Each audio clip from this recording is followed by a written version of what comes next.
Olá pessoal, então nós vamos dar sequência às aulas anteriores, ao qual nós estamos falando sobre as constituições do Brasil dentro do contexto histórico. Eu sou o professor Vitor Andrade História, no EduSesc, de Taguatinga Norte, e também trabalho com atualidades. Tranquilo pessoal? Então nós estamos falando dentro do contexto histórico, sem abordagem jurídica, sem abordagem em outros termos políticos, mas uma abordagem apenas histórica. Cabe lembrar que o Vargas ele assume o poder através da Revolução de 1930, vivíamos a República Velha, a República do Café com Leite, ou seja, a alternância de poder entre paulistas e mineiros na presidência da República. Houveram duas exceções apenas.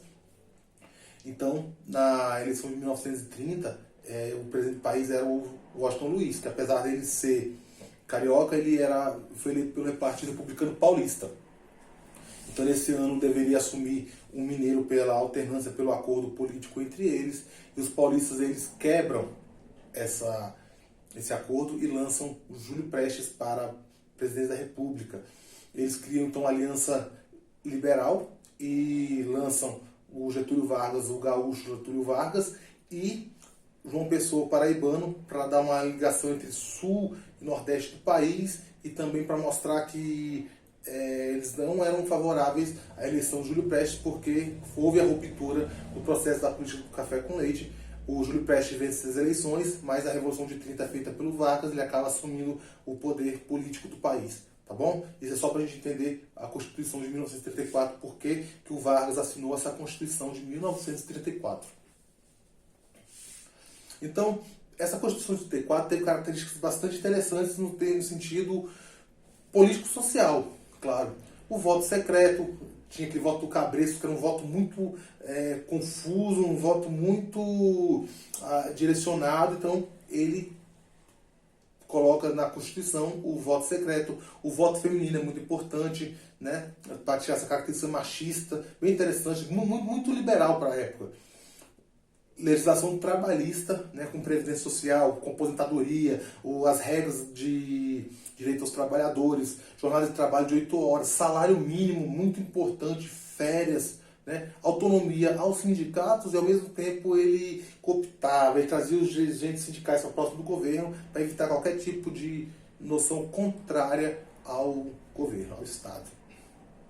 Lembrando que o governo Vargas ele é dividido em 3 fases básicas, né? Praticamente 3 fases, que é o governo provisório, a qual ele foi que assumir provisoriamente o poder, o governo constitucional, que a gente vai começar a falar agora desse governo constitucional, e o Estado Novo. Então as 3 fases principais que o governo Vargas se divide é governo provisório, governo constitucional e o Estado Novo.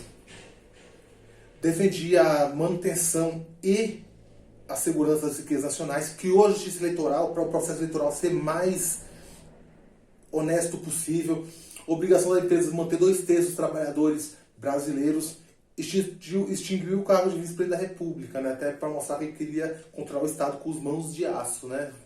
Essa Constituição durou 3 anos até ele lançar a Constituição de 1937, também chamada de Constituição Polaca, aos moldes do governo autoritário polonês que estava acontecendo lá no leste europeu. A Constituição de 37 tinha como características o fechamento do Poder Legislativo, Congresso Nacional, Assembleias Legislativas e Câmara de Vereadores.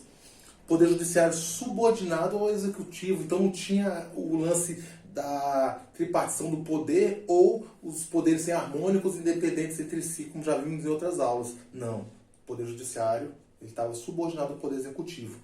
E total liberdade da Polícia Especial, que lá na frente deu muito problema, vamos ver depois.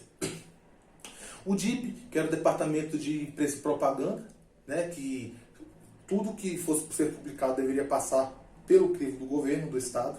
Né. A eliminação do direito de greve, então ao mesmo tempo que ele cria as leis trabalhistas, o direito aos sindicatos, ele elimina o direito à greve. Né, um pouco confuso.